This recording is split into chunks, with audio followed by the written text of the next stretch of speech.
Hello everyone, welcome to my channel DSC, that is Dynamic School of Excellence. So today we are going to learn class 10 histories chapter nationalism in India. Now previously we had seen non-cooperation movement in town, and today we are going to see the non-cooperation movement in villages, tribal areas and plantation fields. तो आज के इस topic में nationalism in India जो history class 10 का chapter है उसमें हमें नॉन कॉपरेशन मूवमेंट की क्या इम्पोर्टेंस थी विलेजेस में और लोगों का क्या रिएक्शन था, क्या ये मूवमेंट वहां पे सक्सेसफुल थी या नहीं थी, ये सारी चीजें आज हमें इस वीडियो में पढ़नी है। तो आगे बढ़ते हैं, सबसे पहले स्टार्ट करते हैं non cooperation movement in villages. So what happened in villages, अब सबसे पहले ना हमें एक चीज समझनी होगी कि जब गांधी जी ने ये नॉन कॉपरेशन मूवमेंट लॉन्च की थी 1920 दिसंबर में, जब उन्होंने मीटिंग रखी थी नागपुर में, तो he had convinced Congress leaders and this movement came into force since then. लेकिन क्या उस समय सिचुएशन क्या थी विलेजेस की, पहले वो समझना बहुत जरूरी है। तो उस समय जो सिचुएशन थी वो ये थी कि जो विलेजेस में जो पेशेंट्स थे they were force to do बेगार, उन्हें वहां पे बेगार करना पड़ता था। अब ये बेगार क्या होता है, ये 1 मार्क का क्वेश्चन आ सकता है, तो हमें पता होना चाहिए। तो बेगार is actually forced labour without wages. तो अंग्रेजों ने जो गांव के लोग थे उनको फोर्स किया कि आपको काम करना है, हमारे जो फील्ड्स हैं, जो खेत हैं, वहां पे काम करना है एज ए लेबरर, एंड आपको उसके कोई वेजेस भी नहीं मिलेंगे। तो ये बेगार सिस्टम वहां पे उन्होंने शुरू कर दिया। उसके अलावा उन्होंने जो गांव की सारी जमीन थी वो खुद तो लैंडलॉर्ड बन गए थे, मालिक बन गए थे, और गांव के लोगों से काम करवाते थे। ठीक है। और जनरली क्या होता था कि लोग वो जो कुछ फार्मर्स हैं वो उस जमीन को रेंट पे लेते थे और वहां पे सारी मेहनत करते थे, सारी जो फसल है, सब्जियां हैं, वो सब उगाते थे। ठीक है। अब उन लोगों को जिनको वहां पे रखा जाता था एज ए टेनेंट, अब आप एक गांव में जमीन पे एज ए टेनेंट काम कर रहे हो, किराए पे आपने वो जमीन ली है, आपको रेंट देना है ब्रिटिशर्स को। तो ब्रिटिशर्स को तो कोई काम करना नहीं है, सारा काम विलेजर्स करेंगे, उनको अपनी जमीन का रेंट मिलता रहेगा और जो सारी चीजें हैं वो भी होती रहेंगी। तो वो क्या करते थे कि उनको they use to evict them regularly. Evict मतलब उनको निकाल देते थे। तो वो जो टेनेंट्स थे, जो किराएदार, जो जमीन किराए पे लेते थे खेती बाड़ी करने के लिए, उनको वो रेगुलरली निकालते रहते थे, so that nobody could acquire right over the leased land. Leased मतलब जो उन्होंने लीज पे ली है लैंड, उस पे कोई अपना राइट ना दिखाए, nobody should have right over that land। तो वो रेगुलरली उनको निकालते रहते थे, तो फिर उन बेचारों को किसी और जगह जाना पड़ता था। This was the condition in villages. तो गांव में ऑलरेडी एक पेजेंट मूवमेंट शुरू हो चुकी थी, ये नॉन कॉपरेशन से पहले ही। वहां पे जो वहां की पंचायत थी उसने क्या किया था, वहां पे नाई धोबी बंद नाम की एक मूवमेंट शुरू करी थी। ये विलेजेस में ही थी। इसमें क्या होता था कि द ब्रिटिशर्स वर डिप्राइव्ड, जो ब्रिटिश लैंडलॉर्ड्स होते थे, जिन्होंने जमीन पे कब्जा किया हुआ था वहां पे, दे were deprived of the services of barbers and washermen. नाई मतलब बार्बर और धोबी मतलब वॉशरमैन। तो they were not given these services, ताकि उनको परेशानी हो, एक तरह से उनकी सर्विसेज बंद कर दी, जैसे हमने शहर में देखा था नॉन कॉपरेशन मूवमेंट के टाइम पे। तो ये मूवमेंट ऑलरेडी वहां पे चल रही थी। उसके अलावा जवाहरलाल नेहरू और बाबा रामचंद्र, ये नाम याद रखना। अगर ये पूछा जाता है कि किसान औद सभा क्या है, तो उन्होंने एक किसान औद सभा स्टार्ट की थी 1920 में, अक्टूबर 1920 में। और इसमें क्या हुआ था कि इसकी इन्होंने 300 ब्रांचेस बना दी थी, and these branches had been set up in villages. तो वहां पे इन्होंने ये किसान औद सभा बना दी थी। इसका पर्पस क्या था किसान औद सभा का? औद क्यों है इसका नाम? क्योंकि अवध में बनाई गई थी। उस समय जो रीजन थे, जैसे ये जो यूपी, बिहार, झारखंड, ये वाला जो एरिया है, ये अवध का एरिया कहलाता था। तो औध मतलब अवध बेसिकली। तो ये अवध किसान सभा थी, और इसकी स्पेलिंग आपको यही लिखनी है यहाँ पे, ये ध्यान रखना। तो Jawaharlal Nehru used to go to villages, वो विलेजेस जाते थे, he asked people what their problems were. तो इस तरह से वो जानने की कोशिश कर रहे थे कि वहाँ के लोगों की क्या प्रॉब्लम्स है and how they should be sorted out. तो इस तरह से ये सारी सिचुएशन ऑलरेडी वहां पे चल रही थी। अब जैसे ही यहाँ पे नॉन कॉपरेशन मूवमेंट शुरू हुई, गांव के लोग वैसे ही परेशान थे लैंडलॉर्ड से, अपनी जमीनें नहीं है, जो जमीन मिल रही है लीज पे उसका रेंट बहुत ज्यादा है, और वो भी आपको लगातार नहीं मिल रही है, कुछ समय बाद आपको उसको खाली करना है। ये सारी चीजें हो रही है, आपको बिना वेजेस के काम भी करना है।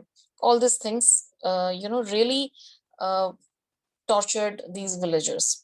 अब इसके बाद जैसे ही ये मूवमेंट शुरू हुई, नॉन कॉपरेशन मूवमेंट, तो लोगों ने क्या किया, गांव के लोगों ने, जो वहाँ के ताल्लुकदार थे, जो मर्चेंट्स थे, जो रिच पीपल थे, वो मेनली तो ब्रिटिशर्स ही थे, तो उन्होंने उन पे अटैक करना शुरू कर दिया। दूसरा कि जो वहाँ के बाजार्स, अब ये बाजार इंग्लिश वर्ड बन चुका है, you can use the word बाजार, तो बाजार्स वर लूटेड, उन्होंने बाजार लूटने शुरू कर दिए। जो ग्रेन होर्ड्स थे, जहाँ पे ग्रेनरीज होती है, मतलब बेसिकली जो जहाँ पे ग्रेन इकट्ठा किया जाता है, जो स्टोर हाउसेस होते हैं, वो उन्होंने अपने कब्जे में ले लिए, क्योंकि लोगों के पास खाने के लिए नहीं था। People faced many problems there. तो इस तरह से यहाँ पे जो पेजेंट्स थे, उन्होंने ये सारी चीजें शुरू कर दी। अटैक कर रहे हैं वो ताल्लुकदार और मर्चेंट्स पे, और लूट रहे हैं बाजार, और जो ग्रेनरीज वगैरह सब अपने कब्जे में कर लिया। And local leaders declared that peasants didn't have to pay any taxes.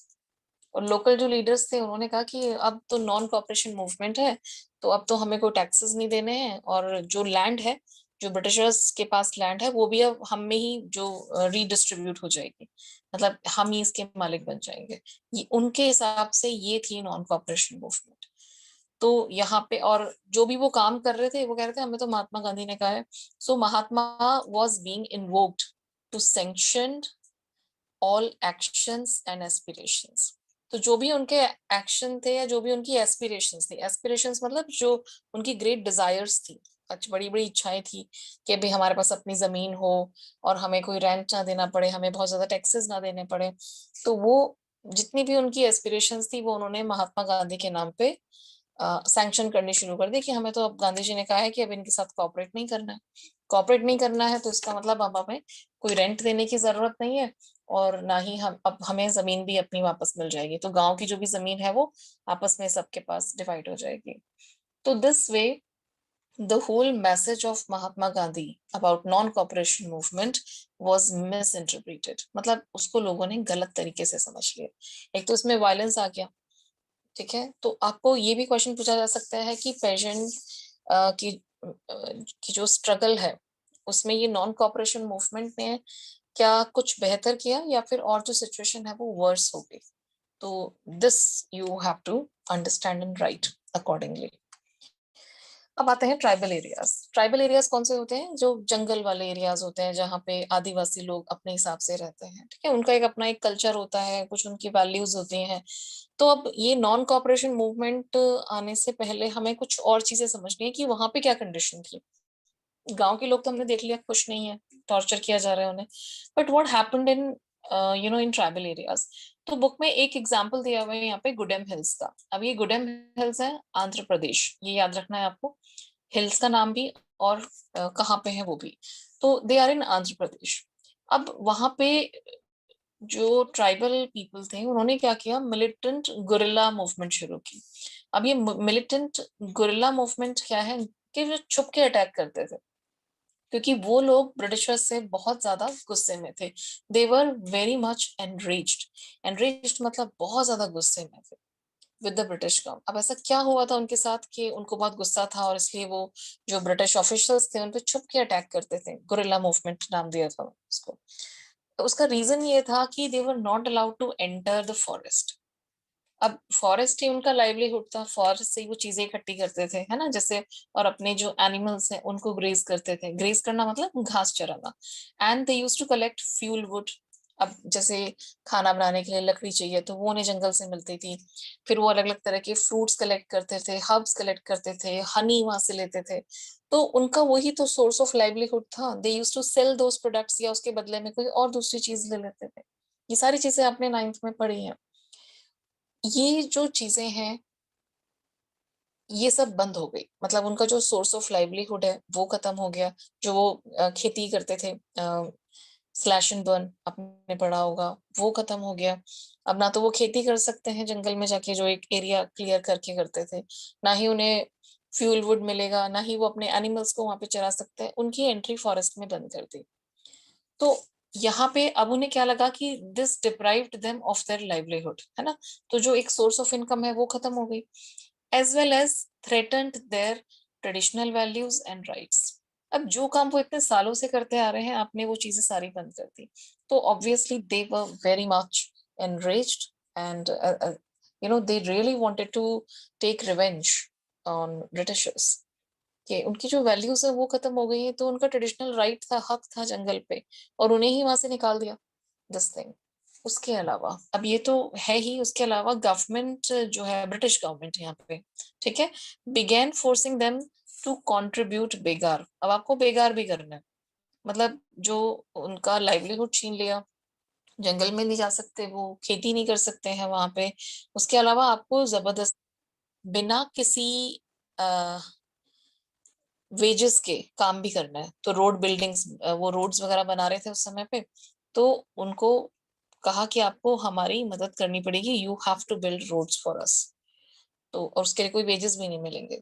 तो this really made people more furious, और ज्यादा गुस्सा आया उन्हें, और जो हिल पीपल्स हैं, जो हिल पे रहते थे, दे रिवोल्टेड। तो दिस वाज द कंडीशन। अब यहाँ पे एक बहुत इंटरेस्टिंग कैरेक्टर आता है, वो है अलूरी सीताराम राजू। नाम याद रखना है, अलूरी सीताराम राजू। ये भी एक ट्राइबल ही था। तो ये ट्राइबल पीपल का लीडर बन जाता है, ये गुडेम हिल्स की ही बात कर रहे हैं हम। और इसने अपने आप को ही प्रोक्लेम्ड हिमसेल्फ, प्रोक्लेम मतलब उसने डिक्लेयर कर दिया कि भाई मैं तो गॉड हूँ, I am God and he has some divine power. तो here he says that I have some divine power, and he said that he was inspired by non-cooperation movement. तो उसने कहा कि भाई नॉन कॉपरेशन मूवमेंट ऑलरेडी शुरू हो ही गई है, I also agree with that. तो लोग भी उसकी बात मानते थे।